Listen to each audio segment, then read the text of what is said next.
হরে কৃষ্ণ, রাধে রাধে। আমি গীতার কথায় আপনাদের সুস্বাগতম।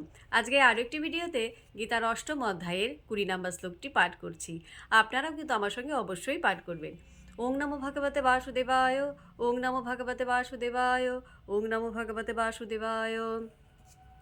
পর তস্মাৎ তু ভাব অন্য অব্যক্ত অব্যক্তাৎ সনাতন য স সর্বেষু ভূতেষু নশ্বৎসু ন বিনশ্যতি। অনুবাদ: কিন্তু আরেকটি অব্যক্ত প্রকৃতি রয়েছে, যা নিত্য এবং ব্যক্ত ও অব্যক্ত বস্তুর অতীত। সমস্ত ভূত নষ্ট হলেও তা বিনষ্ট হয় না। তো ভক্তগণ, এমনি করে প্রতিদিন একটি করে গীতা শ্লোক পাঠ করুন আর এই দুর্লভ মানবজনমকে ধন্য করুন। আর আমাকে কমেন্ট করেছেন বিশ্বনাথ দাস, রাধে রাধে। আপনাকেও রাধে রাধে। হরি বল।